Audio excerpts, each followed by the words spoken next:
All right, let's get going. Vitamin Vegemin. Hey, welcome along. This is Annabelle and Sarah from Navigating the Shift, and we are talking today about telepathy. We're going to continue on from our superpower conversation we had a few episodes back. Because Sarah's had a lot more experience at telepathy than me. I thought let's get some more tips from Sarah on how to get our telepathy going and looking at different learning styles as well, because not everybody is going to learn this the same way. Right. And not everybody's going to experience it the same way. No. So I'm going to give you some tips. You can take notes if you want, but I'll have an outline that you can download in the description below. So I have had a whole lot of experience with this. I've mostly self-taught. I did take some classes a long time ago. I think it was called channeling. But the most important part of it was channeling your higher self. A definition would be a good idea of what I'm talking about when I say telepathy. And basically, it's nonverbal communication. And from what I understand, out there in the rest of the world, that's how everybody communicates, because the spoken language is so limiting, as we know. And the other part of telepathic communication is it also comes with the emotions. So, right? And it's also like 100 times faster. Like you get the million entire times information. faster. Yeah, get the information like that. Which means that if we were all communicating in that way, how fast would a conversation go? How fast would a business meeting go? You know, Boom, like done. a fraction of a second, and we'd all know what we're doing, and we'd leave. Right. And nobody can lie because you would feel it from them. Yeah. So the number one thing, if you want to start to do this, I would say is you've got to get honest with your emotions.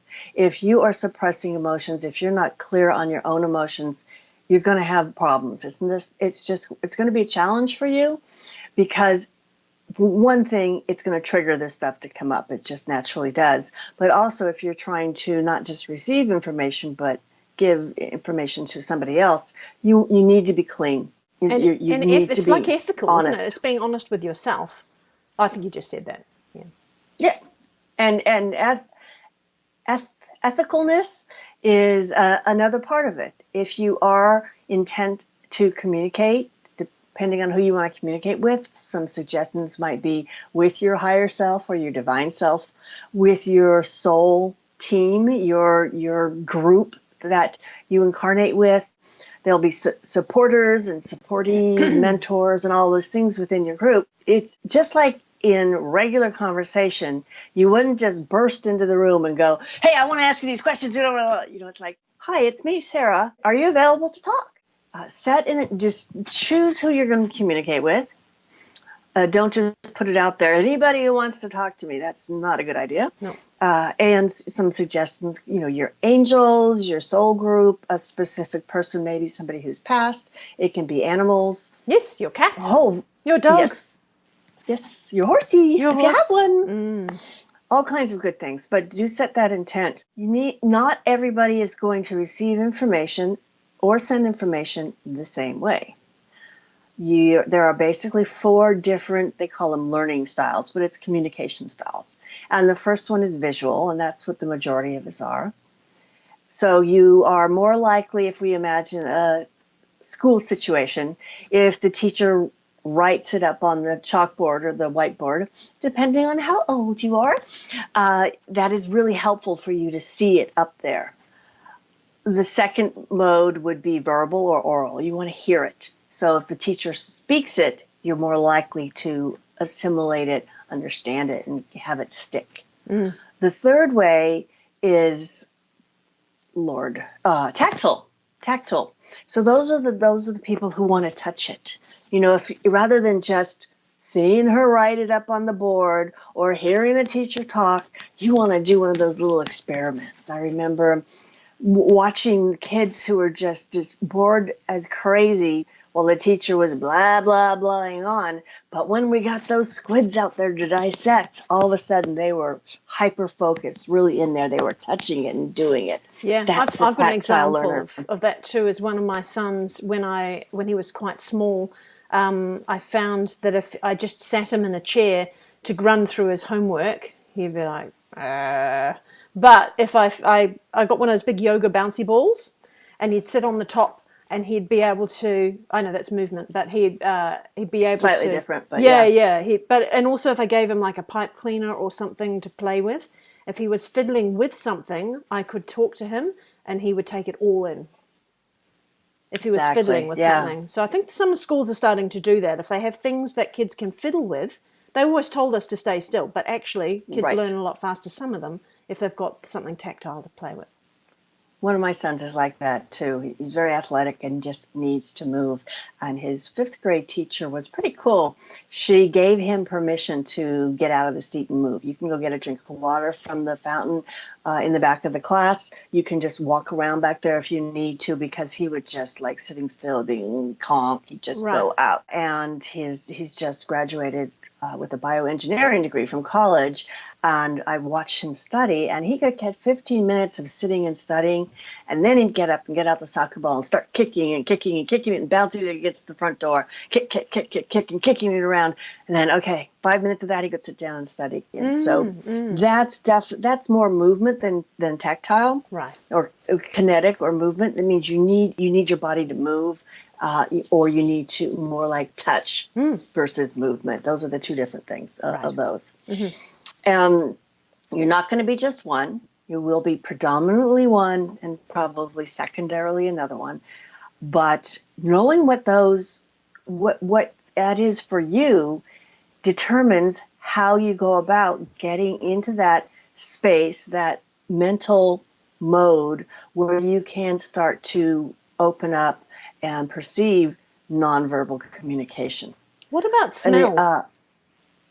That goes in tactile. That's like senses, sensory. Okay. You need to have the senses going.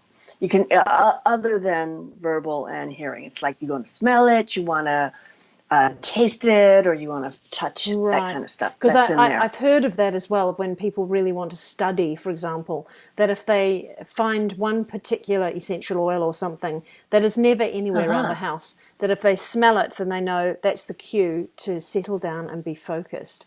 And every time they smell it, or people use that to go to sleep. If I smell lavender, that means go to sleep now, and people use it to train themselves with their own cues.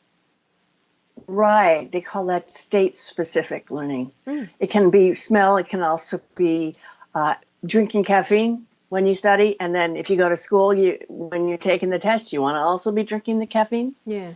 Another example of that, sort of not really a learning thing, I guess it is if you've had a couple of beers and somebody tells you a joke, you're more likely to be able to remember the joke and tell it again once you've had a couple of beers. So you're in the same state. Right, I see. I found that to be quite true. I'm sure people, I don't know how many teenagers might actually like that for school. You study when you're drunk. Yes, but I learned out of that.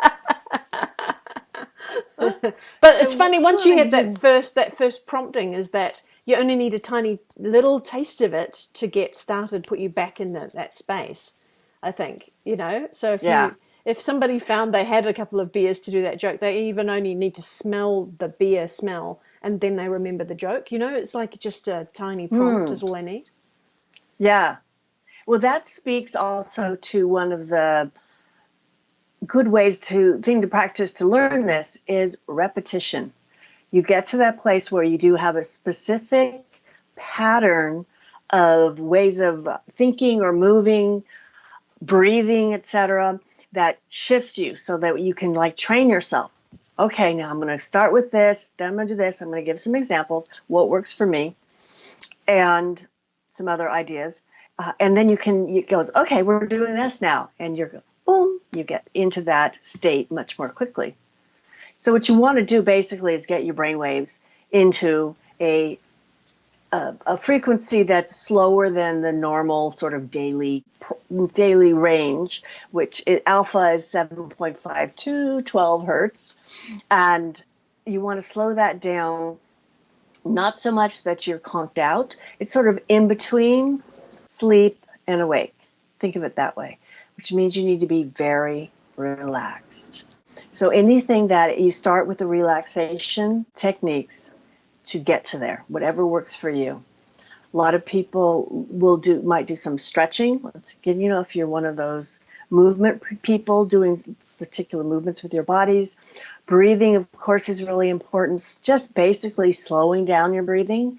But also, if you make your exhale longer than your inhale, and even if you purse your lips so that you actually have to kind of push out for the exhale a little bit, and then pause, not to the point where you're going, I gotta breathe, but at the exhale when you're empty, that's sort of like that 0 point, pause there and notice the stillness. This actually shifts your body physiologically. I'm very visual. I'm an artist, so I see things. And the next thing that I've found through practice is the movement one, the kinetic one. The process that I do when I'm relaxing is I go through my specific relaxation things. I'll tell you what I do. But then if the room isn't completely dark, I wear an eye mask. And then I kind of look at the back of my eyelids and just focus on what I like looking at, the screen that's on the back of my eyelids. Do you find you get different colors when you do that? Because I do. Sure. I find sometimes you get aqua or red or like very, very different, not anything to do with the room that you're in. I don't quite understand why that is, why you get such different colors. I don't have an answer for that, but it's absolutely true. It does happen. So once you've focused on that, where does it go from there? How would it progress from there? Okay, so the way I think about this, it has to do with what's in your brain, and specifically pituitary, pineal, and hippocampus. I did a shamanic journey, an inner journey years ago where I wanted to go talk to my pineal. So I got into that deep, relaxed state, and then I just let my imagination go, and I imagined that I shrunk down and entered into my brain, and I went and saw my pineal gland, and it kind of represented itself in a human shape. It had arms and legs out attached to various things. Gosh, it's been a long time ago, but I had long explorations into various ones. It's like, well, what do I need to do in order to get you to activate so I can really get good at this stuff? And I said, well, we've got to see what's going on out this arm. And I traveled down, and there was looked like an Egyptian priest who was guarding the secret here. And I thought, okay, what do I need to do? I mean, I'm here, I'm ready, I want to do this. And he just said, okay, if you're here and you can see me and you can say that, that's the test that you needed to pass. And it was like at some point, this is what I interpreted from, at some point, probably during ancient Egypt times when I said, it's not going to be safe, or for some reason I don't want to have this ability. I want this to be guarded and protected until I'm ready. Mm-hmm. And I set up my own test to prove that I was ready, that I could get in. Right. And some other things happened. It was really interesting. So I always kind of go back to that place. And of course, the pineal is activated 20 minutes after dark. When you're in the darkness and you're relaxing, it turns on and creates this electromagnetic field. So using your imagination to see all this stuff, right? So both of they're not right behind here. They're like in the middle of your head, back, kind of there and there. That's where that is. The pineal is actually hollow. It's got a clear liquid on the inside, and the inside is rods and cones like eyeballs. So it actually has visual abilities. So I think of that part as seeing, and it's connecting to the pineal, which is a little bit in front of it.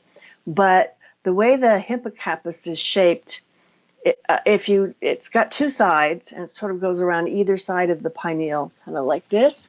And I imagine that those are like either like headlights or binoculars that I'm looking through. My little pineals here with these little things. And I'm like, turn them on. Let's see what's going on the back of the head up there, or a head up here, whatever, somewhere. That's part of the visual I do to get into that place in my head so that I can start to see that. A lot of people meditate. You could say that that's a lot of what this process is meditating. For me, I have never been able to sit down and get empty. My left brain is a chatterbox. Do you know what I mean, Annabelle? I do. Actually, you know how you said that it takes 20 minutes for it to kick in? Most people meditate for 15 minutes. So is that like pointless? So we're just sitting there in the twilight zone and then we get up and walk away? Right. Depends on what's the purpose of your meditation. Mm.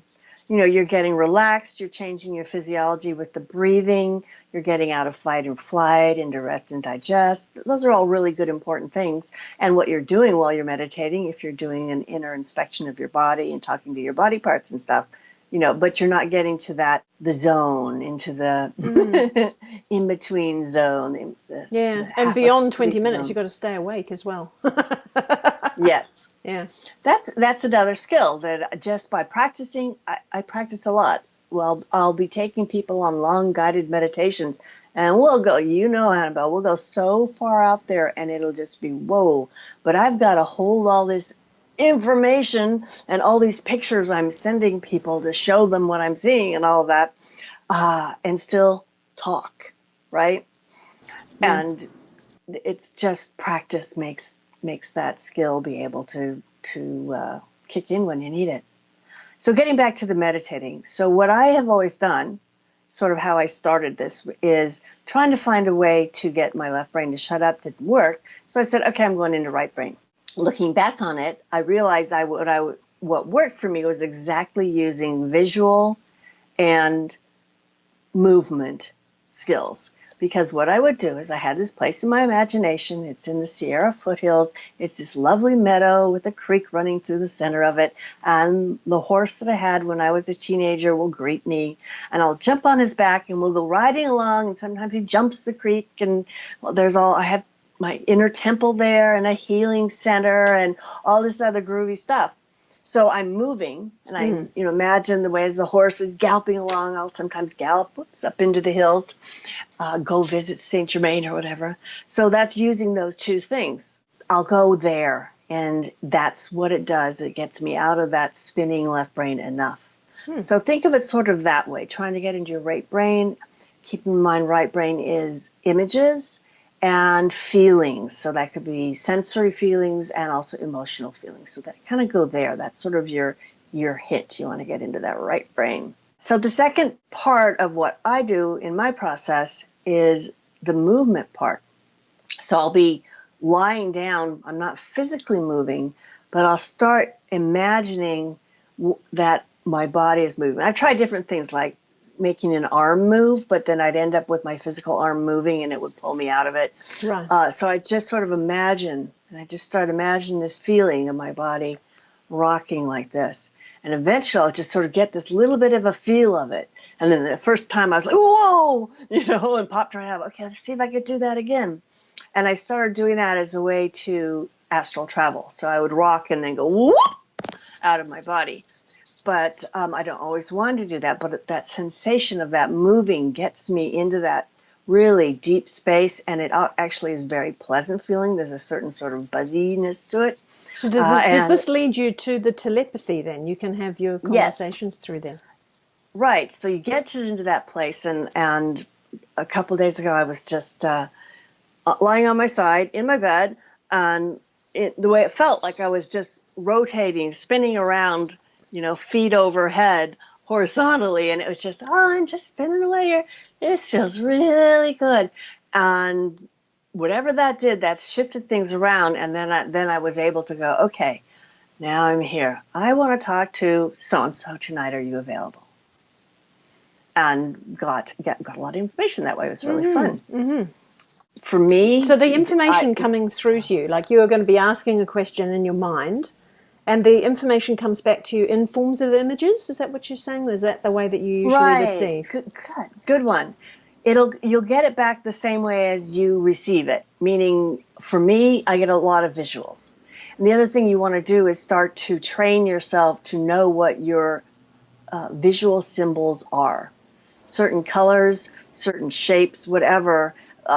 Writing down your dreams and sorting those out and that's one way to start figuring out what your symbols are. You can consciously sort of set it up and say, when I see the color red, I want to associate it with this, whatever it is, right? Yeah. So it's not like dream dictionaries that have already determined these things for you, have they?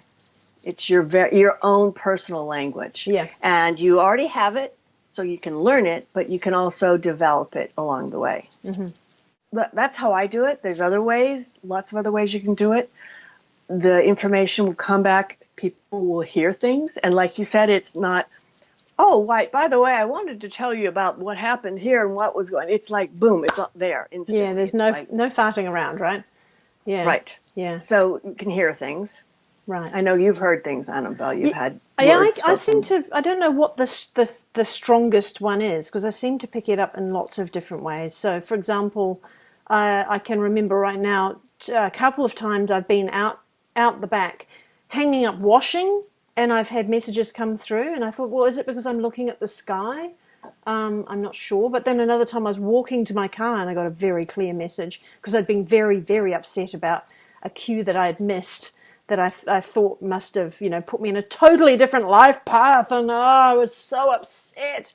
And I got this very comforting message come through as I was walking. So other times I've been, munching a sandwich, looking like a cow. At the kitchen window, just staring. So I think also the times when the mind is that monkey, the voice, the left brain is turned off. In those few moments, and suddenly, quick, get the message through, because she's not thinking. Exactly. I've also had things like smell that I've picked up on what's truth and what's not through smell. So, but it's not physical smell. So it's like you're saying that the thing that's in your mind, whatever those, we can't really explain it properly yet as to what the difference is between. Do you smell something with your nose, or are you smelling something through your consciousness? We can't quite, we don't have the words to explain that yet. But when somebody is cheating me or lying, standing right next to me or in front of me, that sometimes it smells like, someone's just dropped a bomb in the lift, and everybody's like, it's that feeling without actually smelling anything, Exactly. So it's all different ways. So that tells me you're a kinetic or movement learner. Oh, okay. All right. Right? Other times I can type a question, and then I'll get an answer, and I'll just keep on typing the answer. There you go. That's movement as well. Okay. So taking walks in nature, getting away from the electromagnetic smog. Take the devices out of your room, turn stuff off, get out in nature. That's also very helpful for this. And give yourself a half an hour. Like I said, you want at least 20 minutes, dark. Cover your eyes if you need to, so you can get in there a half an hour. If you can do it every day, that would be great. I bet within a year at the end, you'll be going, oh, I'm getting at the most. There we go. The longest. You'll be like, yeah, this is like, I'm getting it. And in between then, what you've done is really wonderful for your body and for your mind, because even if you're not talking to your guide or your mentor on a regular basis, that doesn't mean that you're not doing something really valuable. So let the experience that you have come through. And the first time you get something really clear back, you're going to go, whoa, pop right out of it, right? Yeah. So do you find that you get steps in the learning, though, that you kind of progress or you don't progress for a while and then suddenly, boom, you move up a bit?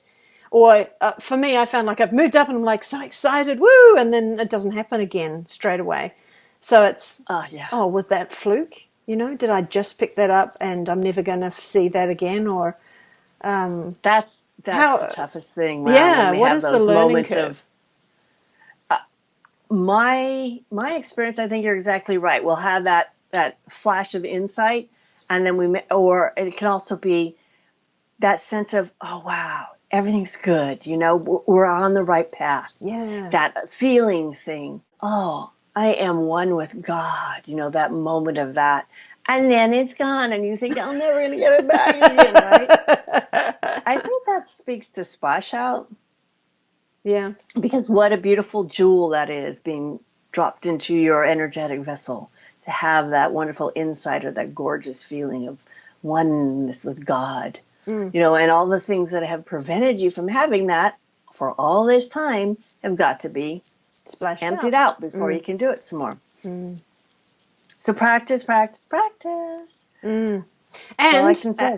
What is your view on how you, when you receive something that you definitely didn't think it up, how do you see the difference between your imagination kicking in and truly getting a message that's come from elsewhere, outside? Yeah.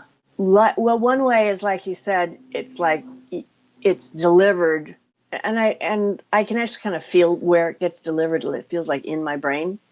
I can like, oop, that sound was right in there. So that would be something that I know I didn't think of, and the fact that our thoughts go A, B, C, D, and if you've just got A through D done, that's not your thoughts. Yes. It can be something that you would never have thought of. That's a good way. But also, we do have to. Can I just drop in here as well? The fact that there is technology out there now that drops things into our head. There's more people that are experiencing that now too, which is their own voice, but they're nasty comments, and they're nasty either towards self or towards go out and punch that person or shoot that person. That can be confusing for them too. Right. I would say before I do, especially if I'm going to do astral traveling and not just my meditation, I always set up a clean space, I would say. I don't do protection, because if you do protection, you're creating something to be protected against. Yeah. Plus, you're creating a barrier, and that's what you're trying to get rid of, is that barrier between that and you. So I actually have some strawberry quartz crystals that I buried in the four corners of my property. So I will just connect with those energetically, and then they go to it's roughly rectangle shaped, like above and below, pyramid above and below. I use my charm mesh tool and I clean that out. Right. If somebody shows up that I don't feel like I'm familiar with, let's put it that way, or for any reason I'm not trusting it or not feeling that good about whatever shows up, I'll say, if you have any negative intentions here, Dale, you must leave my space. Right. And I think we'll need that more and more, because as more of us become telepathic, people will be trying to tune into people that they don't have permission to go and visit. Like you said at the very beginning, hi, can I talk to you right now? That, say you've got somebody like a celebrity who's high profile, and everybody wants to see what they look like in bed. So you've suddenly got all these people tuning in that everyone is going to also need to learn etiquette. I know you're laughing, but really, we're going to need a whole new set of etiquette on when is it okay. No, I'm on the toilet, leave me alone. I'm having sex, leave me alone. Exactly. That you should be able to, you're going to have to set the rules and say, now is not the time to come and visit me, even if it is not negative, just being nosy. Bugger off. There will be no more privacy anymore. That's essentially the thing, isn't it? So you got to be good with who you are. Yeah. If you're hiding a bunch of stuff, this is never going to happen. You have to be willing to be seen. Yeah. When you get a sense of somebody and the phone rings and it's them, go, oh, thank you. Gratitude. Each time you have a little bit of a success, and every little thing that you get, just, oh, wow, good, thank you. Write things down. Don't try to interpret your symbols that you get, whether they're movement or visual or verbal or oral, whatever. Write it down and then just leave it, and go back later and try to interpret it and look at it compared to past things. Could you ask the question and just say, what does that mean, and then walk away? I suppose. But the idea is, if we, especially if you're like, oh, wow, I had this great stuff come through and it was like this and this and this. I wonder what that means. I wonder what that means. You're kind of popping out of that space. Right. Because that figure it out space. So just try to, and record things. I suggest, because this works best for me, to have a notepad and a writing implement. You don't even have to turn Next the to the light bed. on. Just just something, and you can just get it down. And then I always want to go back and do more. I like being in that place. Yeah, and it's fun when you can drop back into it too. You wake up and then you can go back into it again. Yeah, I don't know if that takes practice or if it just sort of starts to happen. Because probably. I'm not You're deliberately practicing. trying to do that, but you can drop back into a dream the next night. Oh, or I've woken up and gone, wait a minute, I'm not done with that dream. I want to go back and finish it. I need a drink of water. Okay, Yeah. it's just practice. Okay. But to do that, just getting into that deeply relaxed state is absolutely brilliant for everything.